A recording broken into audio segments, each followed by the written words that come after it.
कहते हैं वादे हैं, वादों का क्या। बिहार में क्या पक्ष और क्या विपक्ष, वादों की ऐसी भरमार शायद आज तक देखने को नहीं मिली। 2020 में नीतीश कुमार ने हर साल 10 लाख नौकरी देने का वादा किया था।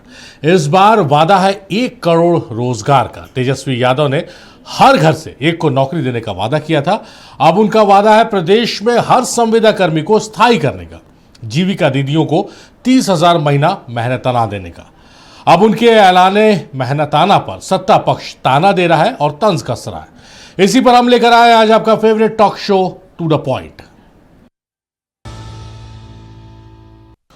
तो 9 अक्टूबर को तेजस्वी यादव ने हर घर से एक को नौकरी देने का वादा किया था। अब उन्होंने वादा किया है कि उनकी सरकार बनी तो बिहार में हर संविदा कर्मी को रेगुलर किया जाएगा। ये वो वादा है जो देश के इतिहास में किसी राज्य की सरकार ने अब तक पूरा नहीं किया है। इसके अलावा महिला वोटरों को ध्यान में रखते हुए जीविका दीदियों को 30,000 का वेतन देने का भी ऐलान उन्होंने कर दिया है। चुनाव के पहले नेता प्रतिपक्ष तेजस्वी यादव ने सबसे बड़ा चुनावी वादा किया है। प्रेस कॉन्फ्रेंस करते हुए तेजस्वी ने कहा कि अगर उनकी सरकार आती है तो संविदा कर्मियों को स्थायी किया जाएगा। महिलाओं के लिए बड़ा ऐलान करते हुए उन्होंने कहा कि जीविका दीदियों को स्थायी नियुक्ति के साथ 30,000 रूपए प्रति माह का वेतन दिया जाएगा। उन्होंने कहा कि उनकी सरकार बनी तो माँ योजना, M से मकान, A से अन्न और A से आमदनी लाने के साथ साथ बेटी योजना यानी बेनिफिट एजुकेशन, ट्रेनिंग और इनकम के जरिए सरकार बेटियों के जन्म से लेकर आय के साधन तक हर कदम पर उनकी मदद करेगी। माई बहन मान योजना के कार्ड में इन लोगों ने 10,000 रुपए बांटने का काम किया, एक रिश्वत के तौर पर बांटने का काम किया। उधार जो है इन्होंने दिया, बल्कि अमित शाह जी ने तो खुद ही कहा कि ये सीड मनी है, यानी उधार है। उधार मतलब ये 10,000 की भी वसूली लोग करेंगे। अब 10,000 में कौन सा व्यवसाय लोग शुरू कर सकते हैं कि अमित शाह जी बता सकते हैं। आप तो किसी का सुनता नहीं। रिटायर्ड अधिकारी हो, भ्रष्ट अधिकारी हो, भ्रष्ट सरकार हो, इनको इन लोगों के दुख से कोई लेना देना नहीं। आज हम कह रहे हैं कि जितनी जीविका दीदी, जितनी सीएम दीदियां हैं, उनको स्थायी किया जाएगा और 30,000 रुपए प्रति माह हमारी सरकार बनने पर उन जीविका सीएम दीदियों को दिया जाएगा। तेजस्वी के ऐलान के फौरन बाद सत्ता पक्ष हरकत में आया। केंद्रीय मंत्री चिराग पासवान से लेकर सम्राट चौधरी तक सामने आए और जीविका दीदी पर उनके ऐलान पर पार्टी की राय का इजहार किया। ये लोग गप मारने लोग। पहले कहा कि 2 करोड़ 70 लाख लोगों को सरकारी नौकरी देंगे। आज जिस बात की चर्चा वो कर रहे हैं, 15 साल तक उनके पिताजी माताजी ने बिहार को लूटा, बिहार की जनता देखी है। पूरे परिवार ने 1 लाख लोगों को भी सरकारी नौकरी नहीं दी। ये पूरा बिहार जानता है। ये लोग गप मारने वाले लोग हैं और ये लोग सिर्फ सपना दिखा सकते हैं। चुनाव के समय याद होता है, चुनाव के बाद याद नहीं रहता। ये लोग सिर्फ लूटने के लिए जाने जाते हैं और बिहार को बर्बाद करने। पहले सरकार में तो आ जाएं प्रभु, आपसी मतभेद तो इनके खत्म हो। जिस तरीके से in fighting with in the alliance चल रही है महागठबंधन में, और जिसकी वजह से महागठबंधन पूरी तरीके से कोलैप्स हो गया, उसके बाद भी अगर इनको ऐसा लगता है कि ये सत्ता में आएंगे, तो मुझे लगता है कि ये मुंगेरी लाल के हसीन सपने जागते हुए भी ये लोग सपने देखने का काम कर रहे हैं। आज इतने दिनों के बाद तो इनको याद आया कि बिहार में चुनाव चल रहे हैं और मीडिया को आके कम से कम हम संबोधित करें और हम बताएं कि हम और क्या सोच रख रहे हैं। तेजस्वी झूठ बोल रहे हैं, भरम फैलाने के लिए बोल रहे हैं। जीविका दीदी की चिंता माननीय मुख्यमंत्री नीतीश कुमार जी प्रारंभ से ही कर रहे हैं। भारत सरकार ने भी, यानी माननीय प्रधानमंत्री श्री नरेंद्र मोदी जी की सरकार ने जीविका दीदी के लिए पहले भी बजट देकर सहयोग किए हैं और जीविका दीदी को अभी जो 10,000 की राशि दी गई है जिसके विषय में वह भ्रम फैला रहे हैं कि वापस करना है, वह जीविका दीदी को वापस नहीं करना है। और जीविका दीदी के हाथों में जो रोजगार यहाँ एनडीए की सरकार बिहार में, नीतीश जी की सरकार जो बिहार में पहले से दी है, वह रोजगार से जीविका दीदी के जीवन में, उनके परिवार के जीवन में खुशियां आई है। माननीय नीतीश कुमार जी के पॉलिटिकल सर्जिकल स्ट्राइक से मान्यवर तेजस्वी यादव जी राजनीति में क्षतिग्रस्त हो गए हैं। जीविका की दीदियों की चिंता आप कर रहे हैं, जो अति पिछड़ा और दलित समुदाय की बहुतायत महिलाएं हैं। अरे जानकारी का आपको अभाव है। 31 लाख महिलाएं जीविका दीदियां लखपति हैं, देश में नंबर 1। अभी 19 लाख जीविका की दीदियां लखपति बनने वाली हैं, तो आपको तो एहसास है नहीं। बिहार चुनाव में महिला वोटरों की अहमियत से पक्ष और विपक्ष दोनों वाकिफ हैं। जिस दिन चुनाव आयोग बिहार में चुनाव की तारीखों का ऐलान कर रहा था, उसी दिन बिहार में 21 लाख महिलाओं के खाते में 10,000 की रकम बिहार सरकार ने जमा की। अब इन जीविका दीदियों में से 2 लाख सीएम यानी कम्युनिटी मोबिलाइजर्स को सरकारी नौकरी देने का ऐलान कर तेजस्वी ने महिला वोटर के लिए नया नैरेटिव सेट कर दिया है। नेता प्रतिपक्ष तेजस्वी यादव ने जीविका दीदी को लेकर एक बड़ा पासा फेंका है। जीविका दीदी ऐसे मानी जाती हैं कि बिहार सरकार नीतीश कुमार की ही देन है, लेकिन इस पूरे मामले में सबसे महत्वपूर्ण है कि संविदा कर्मियों को भी तेजस्वी यादव ने सरकार बनने पर बड़ा तोहफा देने का घोषणा की है।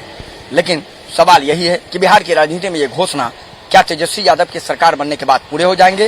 विपक्ष ये काम करने की बात कर रहा है, जबकि सत्ता पक्ष कर रहा है ये घोषणा नहीं कर रहे हैं, ये लोगों को भरमा रहे हैं। लेकिन सवाल है तेजस्वी यादव की घोषणा का कितना असर हो पाएगा, ये तो 14 तारीख को ईवीएम बताएगी। सहयोगी साहित्य के साथ मरगूब आलम, नक्षत्र न्यूज, पटना। तो बिहार में चुनाव है, चुनाव के दौरान घोषणाओं की भरमार है। 9 अक्टूबर को तेजस्वी यादव ने घोषणा की थी, कहा था कि हर घर से अगर सरकार बनती है तो एक को सरकारी नौकरी देंगे। आज एक नई घोषणा उन्होंने कर दी कि तमाम संविदा कर्मियों को रेगुलराइज करेंगे। जो जीविका दीदी हैं उनको 30,000 रुपए का मानदेय दिया जाएगा। आपको पहले सुनाते हैं कि 9 अक्टूबर को उन्होंने क्या वादा किया था और आज उन्होंने क्या वादा किया। सरकार बनते ही 20 दिनों के अंदर अधिनियम बनाएंगे और 20 महीनों के अंदर जिस परिवार में भी सरकारी नौकरी नहीं है, तेजस्वी उस हर परिवार को एक सरकारी नौकरी दिलाने का काम करेगा। आज हम कह रहे हैं कि जितनी जीविका दीदी, जितनी सीएम दीदियां हैं, उनको स्थायी किया जाएगा और 30,000 रुपए प्रतिमाह हमारी सरकार बनने पर उन जीविका सीएम दीदियों को दिया जाएगा। तो बिहार में वादों की भरमार है। क्या सत्ता पक्ष, क्या विपक्ष, कोई करोड़ों में नौकरी दे रहा है, कोई रेगुलराइज कर रहा है। किसी ने 10 लाख का टारगेट निर्धारित किया था, उसे बढ़ाकर 1 करोड़ कर दिया गया है। लेकिन जो पुराना वादा था, उस वादे में क्या आंकड़े कहते हैं, वो तमाम चीज़ें हम आज जानने और समझने की कोशिश करेंगे। बहुत खास मेहमान हमारे साथ इस चर्चा में जुड़े रहे। मेहमानों का तारुफ कराते हैं और उसका चर्चा को हम आगे बढ़ाते हैं। दीनदयाल बनवाल जी हमारे साथ, बीजेपी के नेता हैं, बहुत स्वागत है दीनदयाल जी आपका। क्षितिज मिश्रा आरजेडी के नेता, क्षितिज जी बहुत स्वागत है आपका।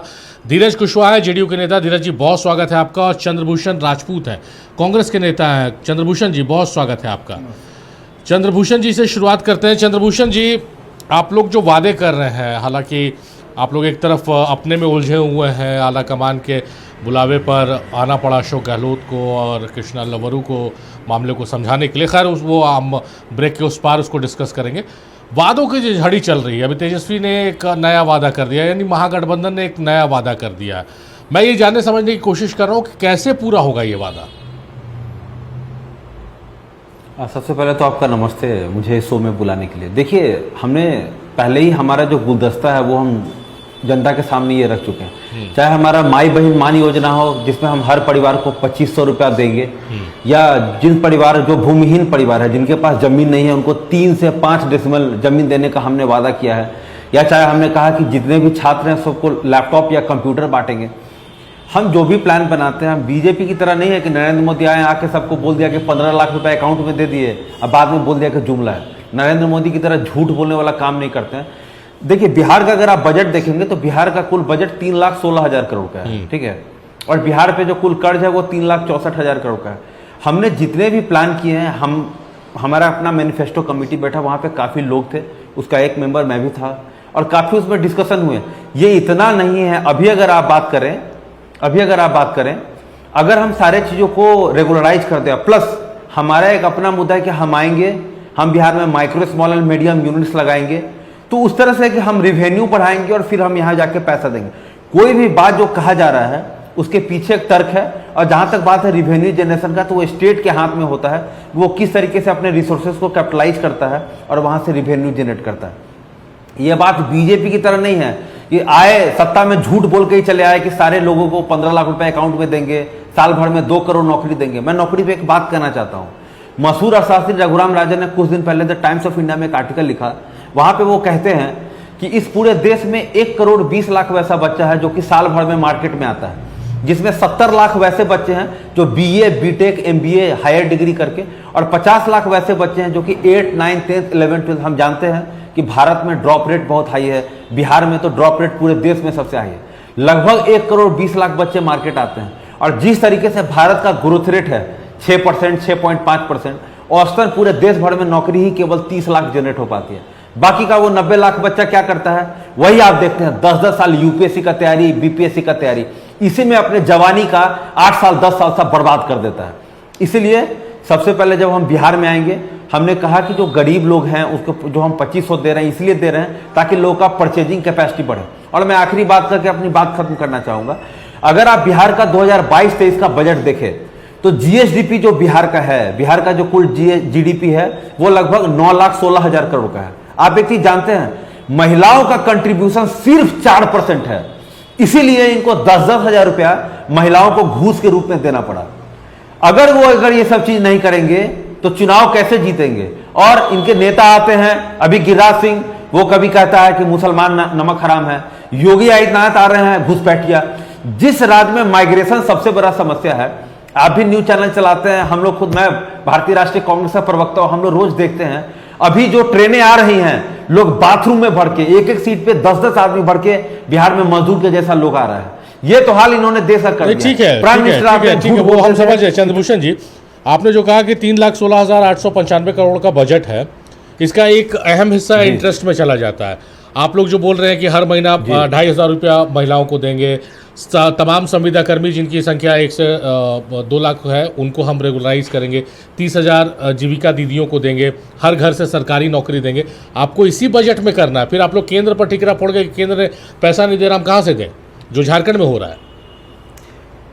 देखिए, जहां तक बात है कि केंद्र का अपना डिमांड का, तो आप जानते हैं कि बिहार सरकार, मैं एक फैक्ट बता दूं, बिहार सरकार जो अपना रिवेन्यू जनरेशन करता है वो 59,000 करोड़ का है। जो केंद्र से हम लोग का जीएसटी के द्वारा कलेक्शन आता है वो 1,17,000 करोड़ का है। तो बिहार अपना 1,17,000 करोड़ प्लस 59,000 करोड़ अगर हम देखें तो लगभग 1,87,000 करोड़ जनरेट कर रहे हैं ना। हम इसी पैसा का बात कर रहे हैं कि जो 1,80,000 करोड़ हमारा आ रहा है टोटल, हमारा अपना इंटरनल जनरेशन प्लस जीएसटी के द्वारा, प्लस हम कुछ और ऐसे व्यवसाय करेंगे जिससे कि अगर हम माइक्रो यूनिट करें, अगर हम फूड प्रोसेसिंग यूनिट करें, अगर हम फूड पार्क लाएं, इस तरीके से करें तो हमारा रिवेन्यू और बढ़ेगा और इसी पैसा में से हम देंगे। देखिए, हम स्टेट हैं, हम ऐसा तो नहीं है कि बिहार गवर्नमेंट जाके वर्ल्ड बैंक से लोन ले ले या बिहार गवर्नमेंट जाके IMF से लोन ले ले। स्टेट का एक अपना रेस्ट्रिक्शन होता है, बाहर से जाके पैसा लेने पे उसको सेंट्रल गवर्नमेंट का परमिशन भी लेना पड़ता है। हाँ, हम RBI से जरूर पैसा मांग सकते हैं, लेकिन हमारा जो भी हिसाब किताब है ना, एक सीमित आंकड़े में है और वो हम जरूर करेंगे। चंद्रभूषण जी, एक चीज तो है, वादों की हम बात कर रहे हैं, लेकिन आपने जो वादों को समझाया है वो बड़ा सुनने में अच्छा लग रहा है। मतलब अगर दर्शक सुन रहे होंगे तो लग रहा होगा कि महागठबंधन ने जो कहा है वो करके देगी, क्योंकि चंद्रभूषण जी आप जो आंकड़े पेश कर रहे हैं उसे लग रहा है कि एकदम it will be very easy, very simple. खैर, लौटते हैं आपके पास, क्षितिज का रुख करते हैं। क्षितिज, सेम सवाल है जो चंद्रभूषण जी से। चंद्रभूषण जी आंकड़े लेकर बैठे हैं तो बहुत सिंप्लीफाई कर दिया है इसको कि हम ऐसा करेंगे, ऐसा करेंगे, ऐसा हो जाएगा। हमको ज़रा आप ही समझाइए कैसे ये संभव है। हर घर से सरकारी नौकरी, 2,500 महिलाओं को देना है, संविदा कर्मी को रेगुलराइज करना है, जीविका दीदियों को पैसा देना, कहाँ से पैसा आएगा? देखिए संविदा जीविका दीदियों का रेगुलाइज करना और उनकी मानदेय को बढ़ाने का वादा इससे पहले हमारे नीतीश सरकार ने किया था, लेकिन वो अलग बात है कि उन्होंने पूरा नहीं किया। दूसरे तरफ ये हमने जब ये 10 लाख रोजगार की नौकरी की बात की थी पिछले बार, तो यही नीतीश सरकार थे जिन्होंने कि 5 साल कोई काम नहीं, 3 साल कोई काम नहीं किया, इसके बाद कहा कि पिताजी के घर से नौकरी पैसा लेकर के आएगा। और वही नीतीश सरकार जी एक बार पलटे, और पलटने के बाद जब हमारी सरकार आई तो हमने स्वास्थ्य विभाग, शिक्षा विभाग और अन्य विभागों में एक बार में गांधी मैदान में 1,20,000 युवाओं को नियुक्ति पत्र बांटा।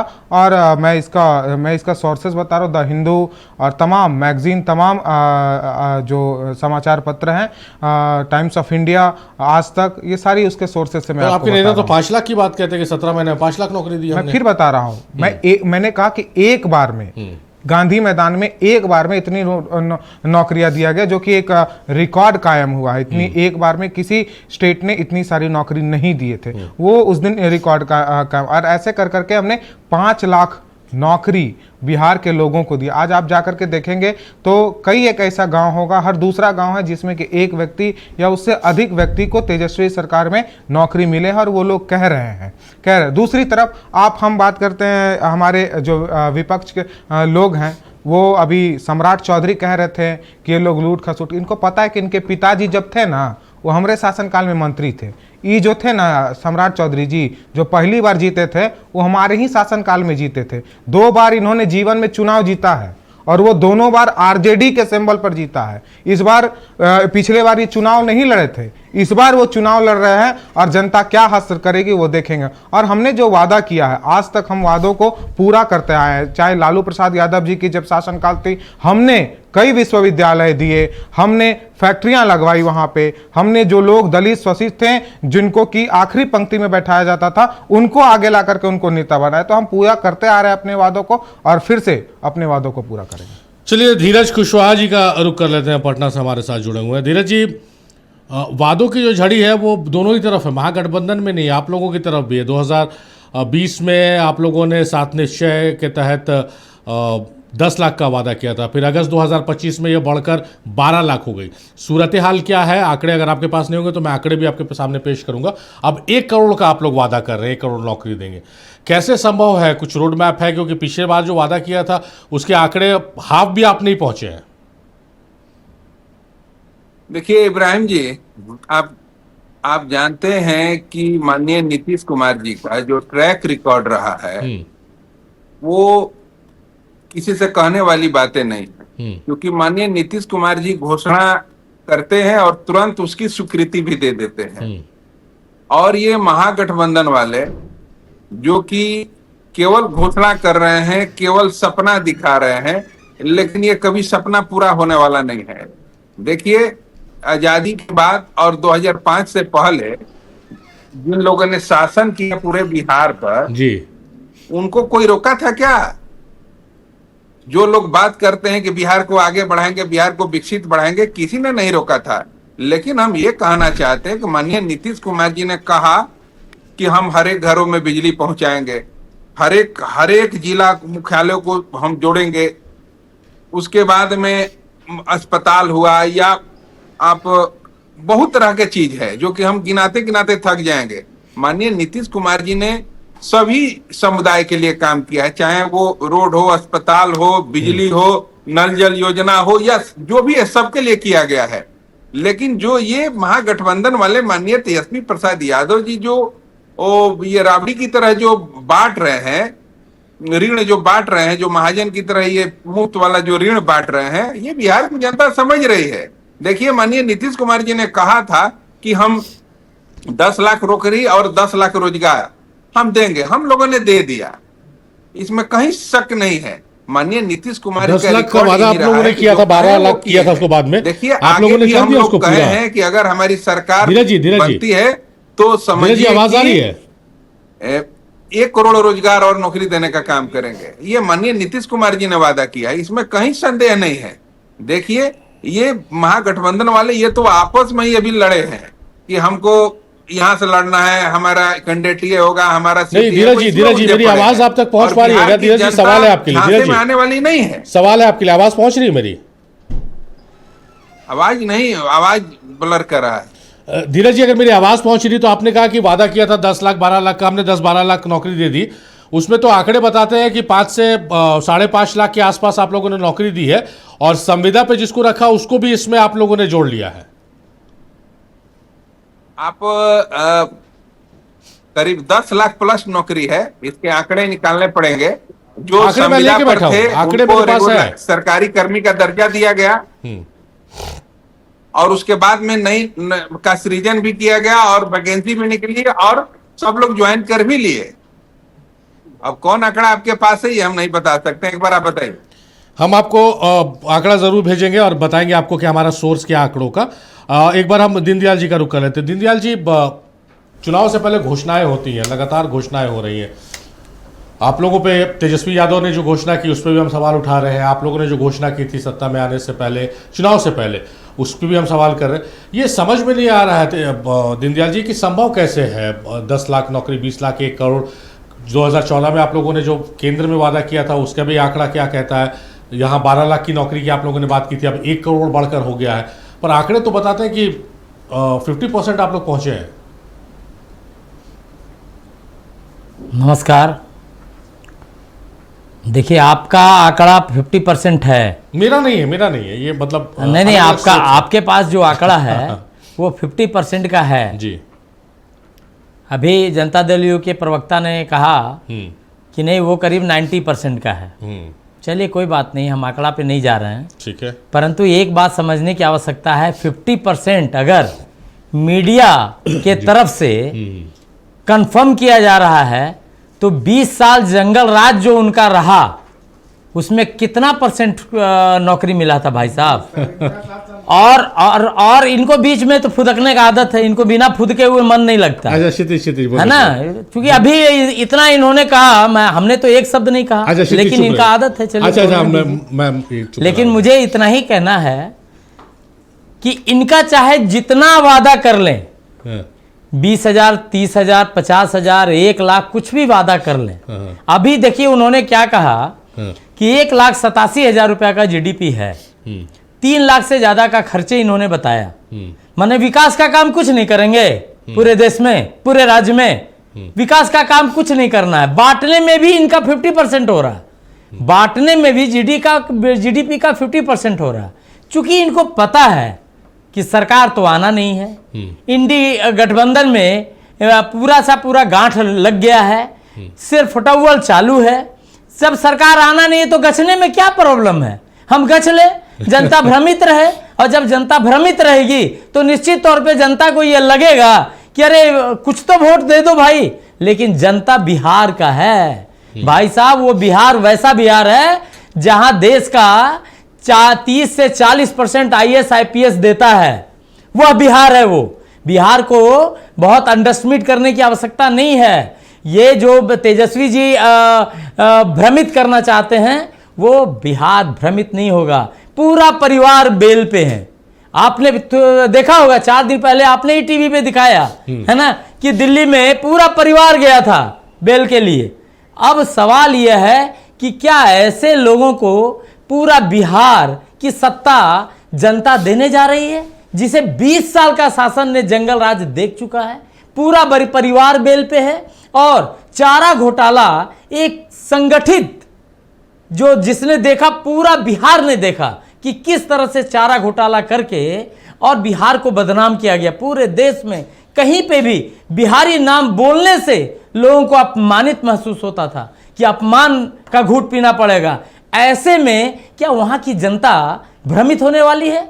अब चूंकि इनको घोषणा करना, इनको लग रहा है कि हम घोषणा करने से सरकार बन जाएगी, ये बिल्कुल भ्रमित ना हो। ये भ्रमित करना चाह रहे हैं बिहार के पब्लिक को, जबकि खुद भ्रमित हो रहे हैं। अच्छा, तो आप लोगों को क्या आवश्यक पड़ गया घोषणा करने? आप लोग तो नहीं, देखिए, एक मिनट सवाल मुकम्मल होना चाहिए। आप लोगों ने तो काम किया ना पिछले 20 सालों में, तो आप लोगों को बोलना चाहिए कि हम इस काम के एवज में हमको वोट दीजिए। आप लोग भी तो 1 करोड़ की घोषणा कर रहे हैं नौकरी की। निश्चित तौर पे आपने एकदम सही बात रखी है, लेकिन आप एक चीज बताइए, अभी अगर 10,000 रुपया करके हम लोगों ने वहां पे वितरण किया है, ठीक है ना, वो तो घूस बोलते हैं। नहीं, अब उनको तो घूस, अच्छा, लेने वाला जो घूस लिया है वो तो बोल रहा है वो तो सेवा है, जो घूस लिया है, सुनिए अभी हाईकोर्ट ने जो जिस तरह से टिप्पणी की है, जरा आप टिप्पणी अगर दिखा देंगे है ना, तो बहुत अच्छा लगेगा इनको भी सुनने में। और हम लोग जब लोगों को, जनता का सेवा करके उनको पैसा दे रहे हैं तो घूस, और ये जो पैसा देंगे वो पैसा क्या कहलाएगा, ये समझने की जरूरत है। देखिए सबसे बड़ी बात है कि फिर से वही बात कि इन्हें पता चल गया है कि इनके यहाँ ही इतना ज्यादा आते हैं गांठ है कि कहीं से भी न इनकी सरकार बनने जा रही है। और यह समय बताएगा, देखिएगा आप, उस दिन हम रहेंगे, अगर आप बुलाएंगे तो जरूर मैं रहूंगा, और मैं बता दूंगा कि ये विपक्ष बनने लायक भी इनका वोट नहीं आने वाला है। चलिए एक बार समय बताएगा। चंद्रभूषण जी कम शब्दों में रखिएगा, ब्रेक का वक्त हो रहा है, कुछ जवाब देना चाह रहे हैं? क्या बोल रहे हैं? मैं बोल रहा कम शब्दों में रखिएगा अपना जवाब, ब्रेक का वक्त हो गया, आप जवाब देना चाह रहे हैं दीनदयाल जी का। ठीक, नहीं वो बार बार कह रहे हैं ना चारा घोटाला। मैं उनसे एक बात कह देना चाहता हूं कि जब सीएजी ने कहा कि 72,000 करोड़ रुपया में एक भी यूटिलिटी बिल नहीं दिया है बिहार सरकार, कौन खा गया वो 72,000 करोड़? सारा बिहार जानता है कि इनके यहाँ पे भ्रष्टम सरकार है। इनका जो अध्यक्ष है दिलीप जायसवाल, वो कॉलेज हड़प लेता है, उसका जो मालिक है करतार सिंह, वो किशनगंज छोड़ के भाग जाता है। इनका सम्राट चौधरी जो 8वां पास है यूनिवर्सिटी ऑफ कैलिफोर्निया से, डिलीट का फर्जी डिग्री दिखा के ये बंदा इलेक्शन कमीशन को झूठ बोल के अभी तक ये पड़ा हुआ है। इनका जो डॉक्टर से कमीशन लेने वाला मंगल पांडे है, वो स्वास्थ्य मंत्री। ये दुनिया को बताएंगे कौन कितना करप्ट है, और सारा परिवार जेल में है। अरे भाई सरकार बदलने दीजिए, फिर पता लगेगा हरेन पांड्या केस पे किस पे हरेन पांड्या मर्डर पे किस पे चल रहा है केस। आप लोगों को भ्रष्टाचार का ये मत दिखाइए, भ्रष्टम सरकार है ये। एक भी काम बिहार में बिना घूस का नहीं होता है। और मैं आखिरी बात कहना चाहता हूं, पिछले 10 साल में 8 पेपर लीक हुआ है। क्या पूरे बिहार के बीपीएससी के मेंबर, बड़े अफसर और बड़े नेता के बिना यह संभव है? छात्र घंटों तैयारी करते हैं, लाइब्रेरी में तैयारी करके उनका रीढ़ का हड्डी टेढ़ा हो जाता है, लेकिन यहां पे आते हैं उनका पेपर लीक हो जाता है। ऐसा कौन पेपर है जो लीक नहीं हुआ है? यहां तक कि बीपीएससी का, जिसे लोग एसडीएम बनता है, वो भी पेपर लीक हो गया। इसलिए ये करप्शन के मामले में, भ्रष्टाचार के मामले में किसी को ना बताएं। पूरा बिहार की जनता जानती है कि अब तक का सबसे भ्रष्टम सरकार है। 8वीं पास आदमी झूठ बोल के उप मुख्यमंत्री बना हुआ है। चलिए 2020 में महागठबंधन काफी हद तक एकजुट था, जबकि एनडीए पूरी तरह से बिखरा हुआ था। इस बार मामला उल्टा है। एनडीए की ओर से धुआंधार प्रचार शुरू हो चुका है, पीएम और गृह मंत्री के दौरे शुरू हो रहे हैं। वहीं महागठबंधन में सारी कवायद फ्रेंडली फाइट पर डैमेज कंट्रोल को लेकर चल रही है।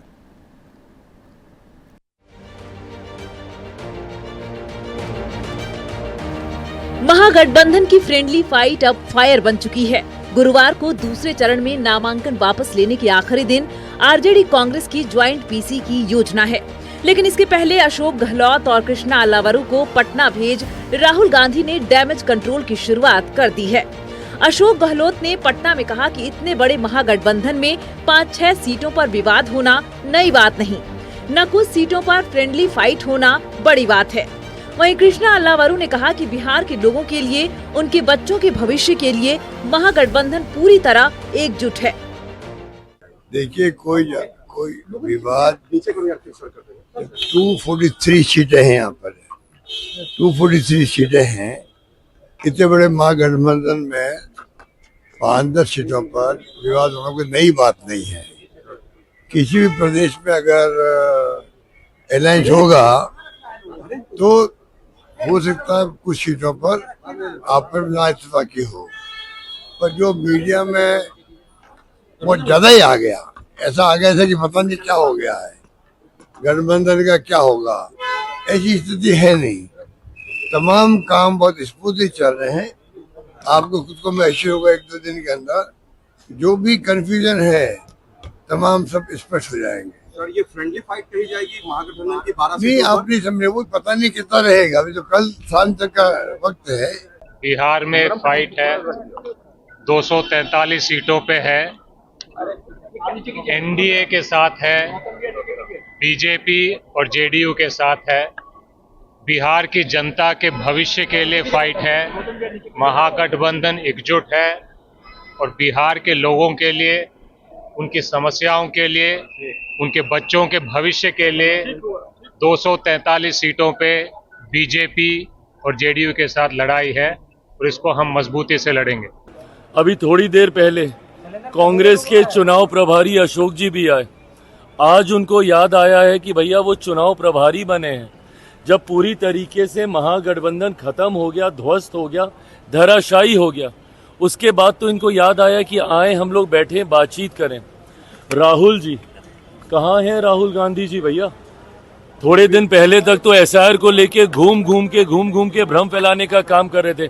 क्या ये नैतिक जिम्मेदारी इन दो घटक दलों के नेताओं की नहीं बनती थी, तेजस्वी जी और राहुल जी की नहीं बनती थी कि भैया बैठे और मैच्योरिटी के साथ जितने घटक दलों के बीच में विवाद चल रहा है उसको हम सुलझाने का काम करें?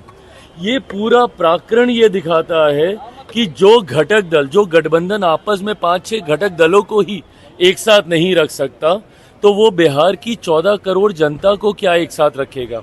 हकीकत है महागठबंधन समाप्त है। पूर्णिया सांसद और कांग्रेस के समर्थक पप्पू यादव का कहना है कि कांग्रेस हर कुर्बानी देने को तैयार है। ज्वाइंट किसी कल होगा तो नेता नेतृत्व समझेंगे ना, उनको क्या करना है, क्या नहीं करना है, क्या होगा। हम तो कह रहे हैं कि हमारे नेता हर कुर्बानी को देने को तैयार है, हर तरह की खाद बनने को तैयार है। हम लोग तो चाहते ही हैं बिहार हर परिस्थिति में बिहार बचे। महागठबंधन में सहयोगी दलों के बीच टकराव इतना ज्यादा था कि आरजेडी ने अपने प्रत्याशियों की लिस्ट नामांकन के आखिरी दिन के आखिरी कुछ घंटों में रिलीज की। मंगलवार शाम कांग्रेस के संगठन महासचिव केसी वेणुगोपाल ने तेजस्वी यादव से बात की। तय हुआ कि महागठबंधन अपनी एकता दिखाने के लिए गुरुवार को साझा प्रेस कॉन्फ्रेंस करेगा। 243 सीटें सर, हाथ छोड़ दीजिए सर। 243 सीटों में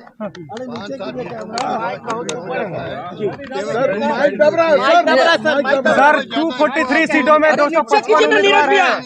कोई नीरज भी हाँ भाई बोल रहे सुनिए ना। गहलोत जी क्या लालू जी से हम सोच रहे हैं भैया, हम देखो कहाँ है। कैंपेन करेंगे। लालू जी ने क्या आश्वासन दिया? काम करेंगे और जीत के आएंगे। महागठबंधन के नेताओं को उम्मीद है कि कई सीटों पर फ्रेंडली फाइट से बचने के लिए उम्मीदवारों को नाम वापसी के लिए राजी कर लिया जाएगा।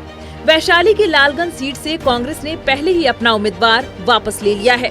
कांग्रेस और आरजेडी में सहमति बन गई है कि कटिहार की प्राणपुर सहित एक और सीट पर सिर्फ एक ही उम्मीदवार मैदान में रहेगा। तो लालू प्रसाद यादव तेजस्वी यादव की मुलाकात खत्म हो गई है। अशोक गहलोत ने कहा कि हम लोग पूरी तरीके से एनडीए का मिलकर मुकाबला करेंगे। कल सबकी जानकारी हो जाएगी, कल एक ज्वाइंट प्रेस कॉन्फ्रेंस होगा और इस प्रेस कॉन्फ्रेंस के माध्यम से फिलहाल पूरी मामले की जांच करी जाएगी। हालांकि 2005 सीटों पर हो सकता है पूरे मामले में बन रही है। सबकी पटना। तो पहली खबर आपको हमने वादे की दिखाई है और ये दूसरी खबर है कि महागठबंधन में बिखराव की खबर पर जो प्रभारी हैं, चुनाव प्रभारी, जो बिहार प्रभारी हैं वो आए। लालू प्रसाद यादव और तेजस्वी यादव से मुलाकात हुई है। उम्मीद की जा रही है कि 11 सीटों में जो तालमेल नहीं थी वो घटकर 5-6 पर सीमित हो जाएगी।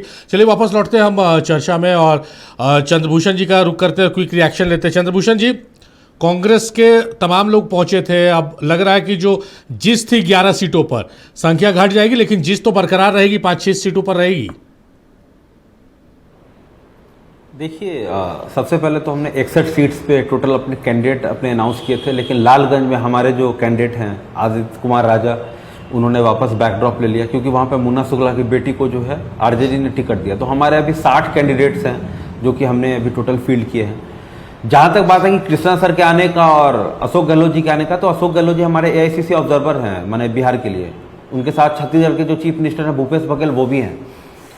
तो अगर गठबंधन में कुछ प्रॉब्लम है, हम उसको पूरी तरीके से निपटाने का प्रॉब्लम करें, क्योंकि पहले ऐसा नहीं था। लेकिन मुकेश सहनी के आने से और मुकेश सहनी का जो कुछ अपना डिमांड था 35 सीट्स का, लेकिन आखिर आते आते वो भी अपने जो है उनका जो समीकरण है उस पर वो मान गए। देखिए, मैं एक बात कहना चाहता हूँ, अगर हम अपने अलायंस से 243 सीट पे हम लड़ रहे हैं तो अलायंस का अपना कुछ कंपल्सन भी होता है, कुछ अपना डायमेंशन भी होता है। हमने पूरी तरीके से कोशिश की है कि हम बेहतरीन कैंडिडेट्स को उतारें। आप किसी भी कांग्रेस पार्टी के कैंडिडेट को आप पूछिए, मैं पर्सनली जानता हूं क्योंकि कई बार उनके रिव्यू मीटिंग्स में जो एमएलए के कैंडिडेट्स के मैं होता था प्रभारी जी और अध्यक्ष जी के साथ, मैंने खुद देखा है कि आपने कितना सर्वे किया, आप कितने घर तक माई बहन मान योजना लेके पहुंचे, कितने घर तक आप हर घर घर अधिकारी योजना, जिसपे कि उनको गुलदस्ता बताना था कि कांग्रेस पार्टी क्या क्या जो है अपने मैनिफेस्टो में दे रही है।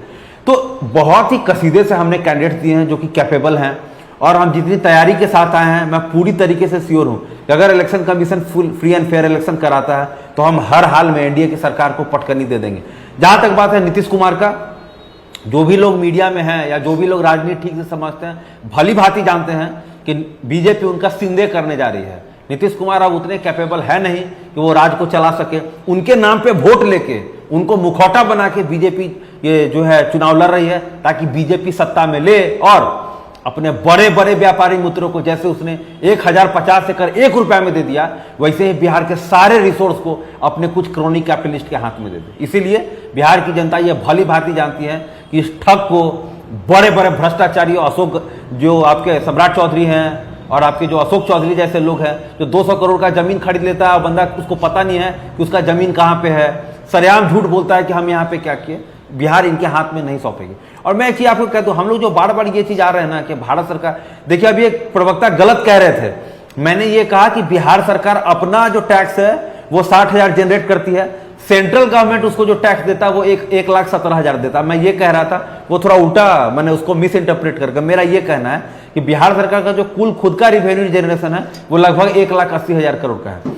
हम थोड़ा और बढ़ाएंगे, हम इतना कैपेबल हैं कि हम सारे के साथ जो भी हमने डिमांड किया है हम उसको फुलफिल कर सके। और मैं आखिरी बात कह के अपनी बात खत्म करता हूं कि जितने भी बीजेपी के नेता सुन रहे हैं, मेरा यही कहना है कि आपने ऑलरेडी देश में बहुत अधिक हिंदू मुसलमान कर लिया है। आपके आसाम के मुख्यमंत्री रोज दिन मियाँ भाई करके वहां पे पोस्ट डाल रहे हैं, गौरव गोगोई को लुंगी में दौड़ते दिखा रहे हैं और पीछे सुअर को दौड़ते दिखा रहे हैं। आप प्लीज बिहार की जमीन को बर्बाद मत कीजिए।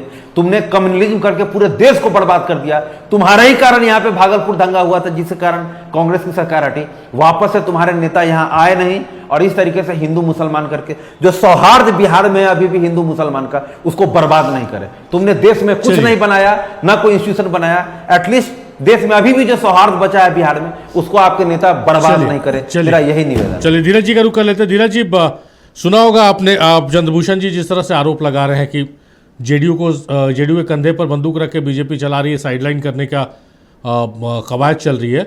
आप शायद उस पर कुछ जवाब देना चाह रहे हैं।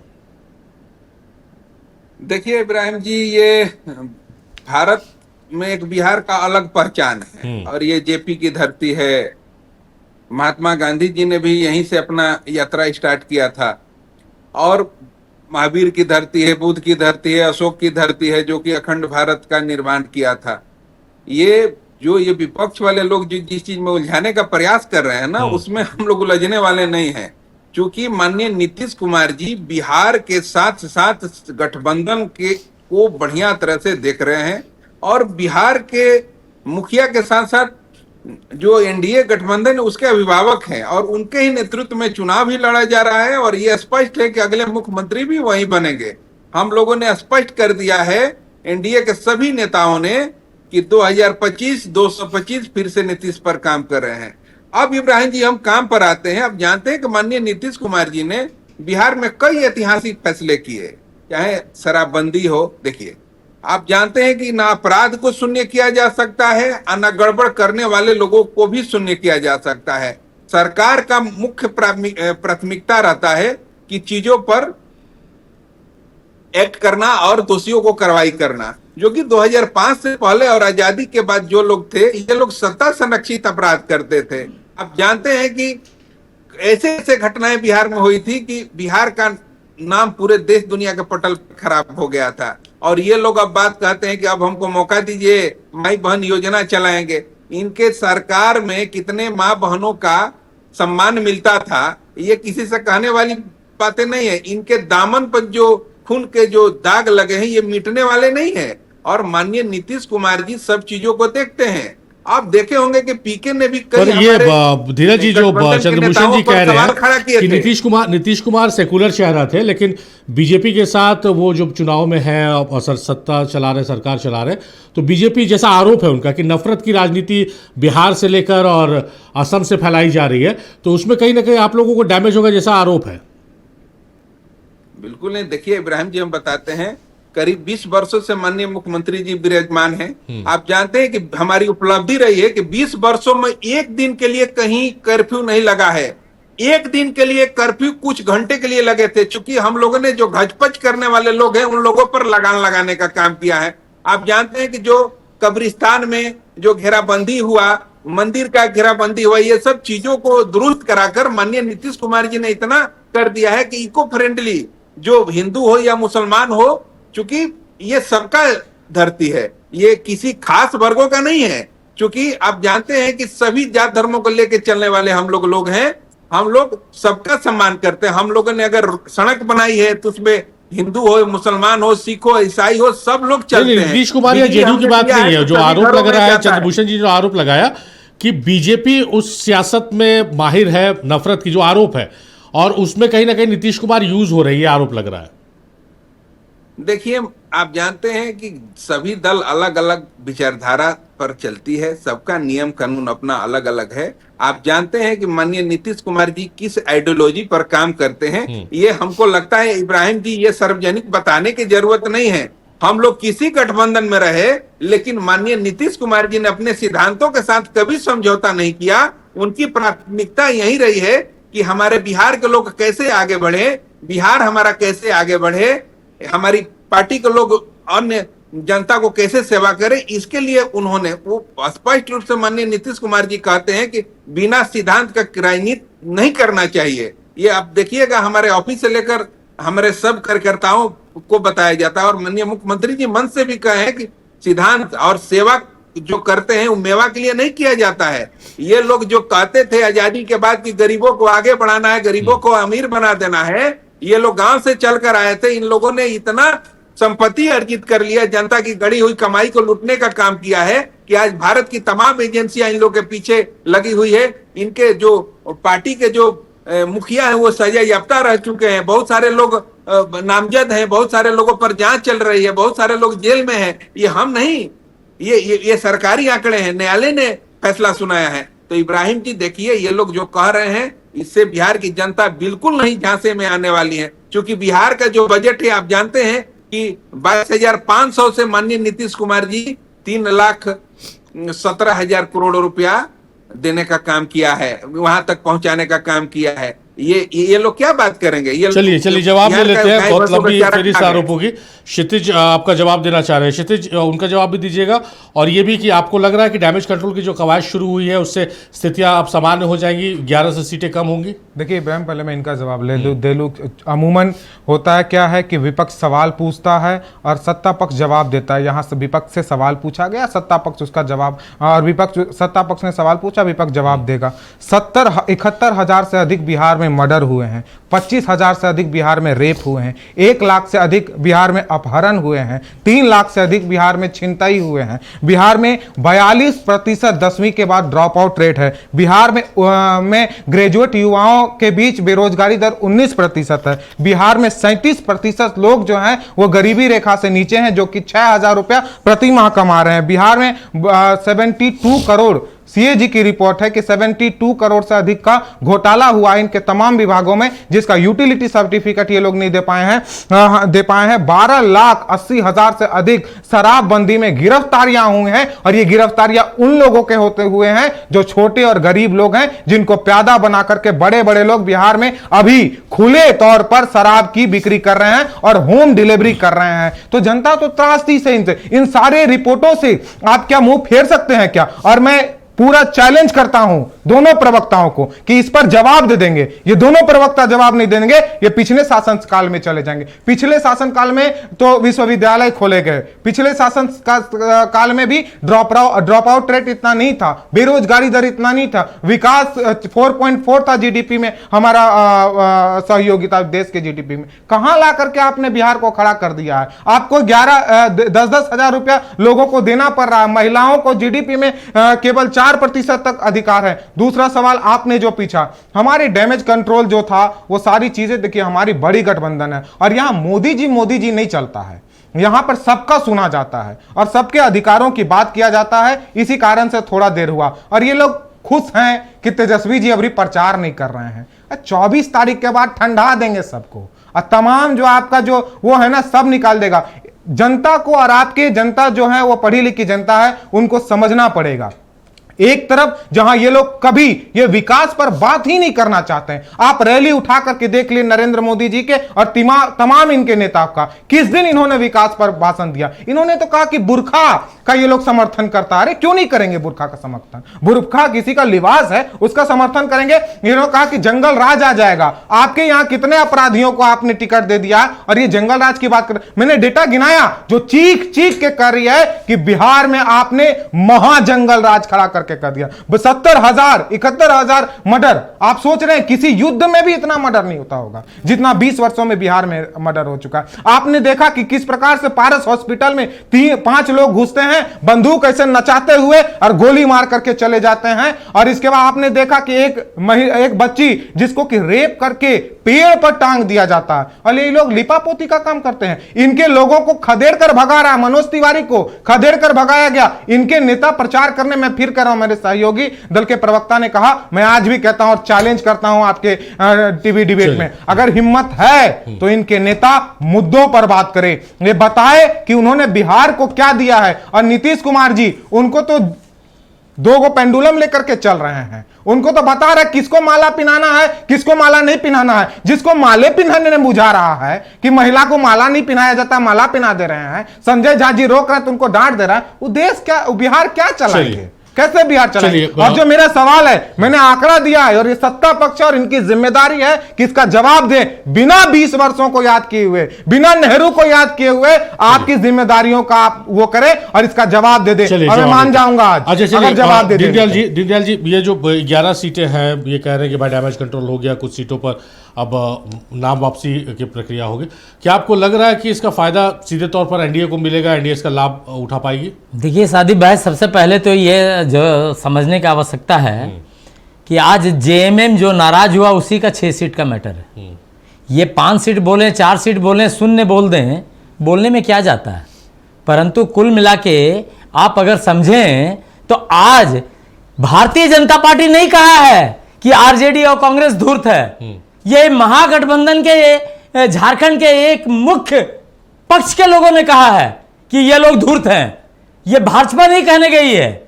आज कह दे कि वो जो 6 सीट है जो जेएमएम मांग रहा था वो गलत मांग रहा था, नहीं मांगना चाहिए था, बोल दे। ये अपने मुखाबिन से नहीं बोलेंगे क्योंकि मलाई खाएंगे यहां, लेकिन छाछ भी बिहार का नहीं देंगे, झारखंडियों का। ये नेचर है आरजेडी। हमारे लाश पर बनेगा झारखंड ऐसा कहने वाले आज ये सफाई दे रहे हैं और इन्हें शर्म आता है। जब लोग पूछते हैं कि 20 साल जंगल राज जो लालू जी और रबड़ी जी ने चलाया था उसका सवाल क्यों नहीं पूछे, तो इन्हें बोलते हैं मत पूछिए, मत पूछिए। वह सवाल शर्म आता है इन्हें, शर्म आता है इसलिए मत पूछिए। और सबसे बड़ी बात है, जैसे ही ये चाहते हैं कि सबका आवाज दबाए, इन्होंने जितनी बातें कही, मैंने एक भी टिप्पणी इसलिए बीच में नहीं कहा कि ये डिबेट है। डिबेट में कम से कम थोड़ा धैर्य रखना पड़ेगा। इन्हें धैर्य नहीं है। इन्हें लगता है मेरा 20 साल पुराना बात बोलेगा, कैसे नहीं बोलेगा भाई, जो आपने 20 साल चलाया। दूसरा, इन्होंने अभी एक प्रवक्ता कांग्रेस के थे शायद, मुझे लग रहा है वो बोल रहे थे सम्राट चौधरी ऐसे पढ़े हैं तो गिरिराज सिंह ऐसे पढ़े हैं। राबड़ी देवी कितना एमबीए, कौन सा कॉलेज से एमबीए करके आई थी भाई? फर्जी डिग्री। सवाल यह नहीं है कि कौन कितने पढ़े हैं, सवाल यह है कि बिहार को कौन कितने अच्छे ढंग से चला रहे हैं, जनता किस पर विश्वास कर रही है ना? फुदकना बंद कीजिए, फुदकने। आप पहले जवाब दीजिए ना, जेएमएम को क्यों जवाब दीजिए। अरे आपका सवाल का जवाब जेएमएम देगा, आपके सवाल का जवाब जेएमएम देगा। नंबर 2, दूसरा बात देखिए, इन्हीं से बुलवा लीजिए, इन्हीं को खाली बुलवा लीजिए स्टूडियो में। दूसरा सादी भाई